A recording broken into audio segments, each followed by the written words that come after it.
Hey guys, Charmaine Armstrong here, and I'm here to talk to you about my favorite topic, and that's going to be knowledge. Story time is cool, but to me, if you have the knowledge, when you're listening to someone's story time or tea, then you know how to handle things the professional way. So let's get right into our topic today, and that is, how do you break a lease? Like, that's really big when you're wanting to purchase a home and make sure that timing is right. And it's important that we all walk in our best timeline. And sometimes for us to walk in our own timeline or our best timeline, sometimes we have to break our leases. So today I'm going to cover some of the reasons why someone would want to, I won't say why you would want to break a lease, but buying a house is usually one of the main reasons why someone would want to break a lease, but how to get out of that lease and have less penalties as possible. Now, just so we all know, and I know we all know this, but when you actually sign a lease, it is a binding contract. And most people, when they sign a lease, they have every intent of completing the term of that binding contract. But life happens. We've all had life happen. And because life happens, what do you do when you need to break your lease? So first and foremost, I'm going to advise everyone to understand that first, there is going to be a penalty. It's very hard to break a lease and not have any recourse to that landlord, because at the end of the day, 9 times out of 10, they may have a mortgage. Hopefully they don't, but if they do, they definitely are going to need to make sure that they're able to maintain that place for that next resident. But you need to go ahead and, of course, check your lease, read over your lease so you're aware of the penalties within your lease. And not that you want to become a landlord, because obviously you're not, but you can also talk to your landlord and see if maybe you can help them find another tenant. And even another option is subletting that lease. And then, of course, you know, at the end of the day, if ultimately none of those things are working, then you're going to break your lease, and you know you're going to probably be responsible for the term of that lease. But I want to go ahead and dive into leases a little bit more and even share with you my story about when I broke my lease. So I know you guys want to, Charmaine, how are you the person, the guru on this topic? Well, I've been in the business 27 years, and it's fair for me to say that I've had many people break leases, but I wanted to make sure that they would not have any financial ramifications from doing so. So I might be an expert in the topic. So I'm going to go ahead and share with you my story about when I had to break my lease. And I want to say that documentation always trumps conversation. So if you have a reason to break a lease and you have some very valid reasons, you definitely need to document those. But I'm going to share my story first, and I'll go into some of the reasons where you can break a lease and not have any financial ramifications for doing so. So my story, I was a young single mother. At that time, I only had one child, my daughter, and I was renting a studio efficiency. And it was perfect. It was close to work, and it was close to my daughter's school, and it was just enough space for me and her, especially, and also affordable, because affordable was number one. And it was in a quiet area and safe. But when I moved into the apartment complex, I soon became to realize that it was me and one other woman who lived in a unit full of men. Which normally if you're surrounded by men, you should feel safe, right? But for me, unfortunately, they made me feel very uncomfortable. They would actually come outside and watch me go to work, and they would come outside when I came home from work. They would knock on my door late at night and ask for me to take them to the store to buy cigarettes, or ask to borrow my vacuum cleaner. It was just a lot of things that I felt was harassment. And harassment is a valid reason to break a lease, but you do have to document it. So I actually logged all those instances. And at the time, I worked retail, so my hours definitely did vary. I did not have a set schedule.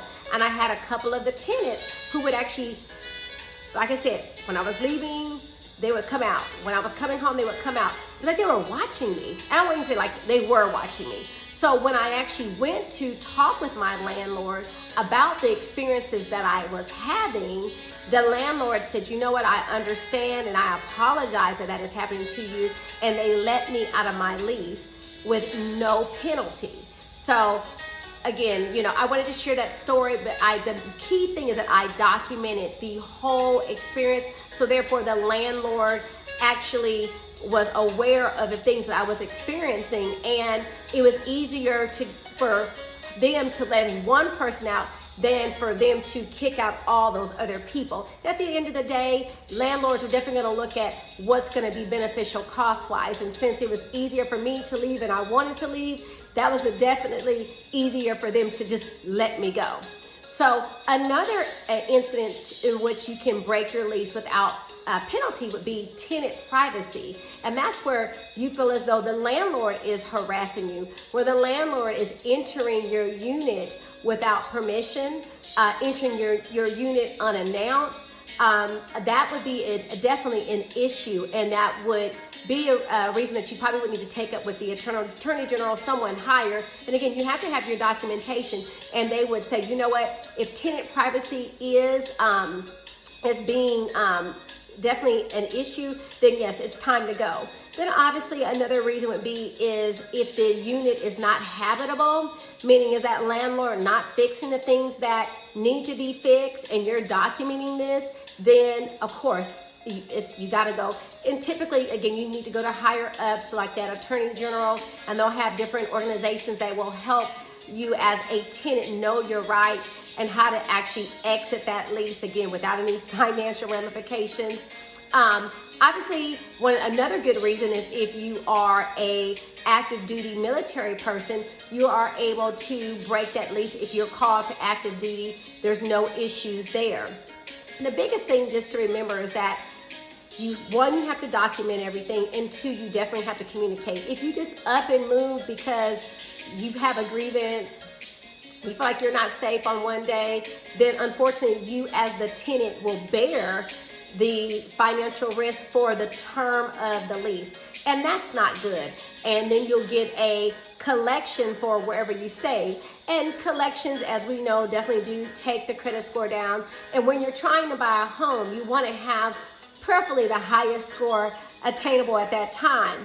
And as a mortgage banker, I have definitely helped many people purchase homes with apartment collections. They have to explain what happened, but they also do have to have a good rental history after they've broken that lease and did not pay that contractual agreement with that previous landlord. So it's not to say that all is lost if you have to break a lease and you do not have a good reason. But if you don't have a good reason to break that lease and you do break a lease, you do have to show, especially if you're trying to purchase another home, you definitely need to have that good rental history to show that you are able to, and I've said this in previous videos, maintain a household. Because at the end of the day, the mortgage company wants to make sure that you can maintain that household for the foreseeable future. And it'd probably be fair to say that when you sign a mortgage, that is a binding contract that is a lot longer than that lease. Typically leases, you can do a short-term lease. I've seen them as short as 3, 6, obviously 12. But here recently, I've seen more people doing 24-month leases because of there being a housing shortage. So I know I covered a lot of things. I'm excited to bring y'all knowledge, information that will help you make better decisions financially, especially with this topic, because breaking a lease can be pretty expensive. So to recap real quick, so again, you sign that lease and you have every intent on completing it. Oh, I forgot one. I forgot another reason that you can get out of a lease, and it's pretty morbid: death. They can't hold you to if you're not here, right?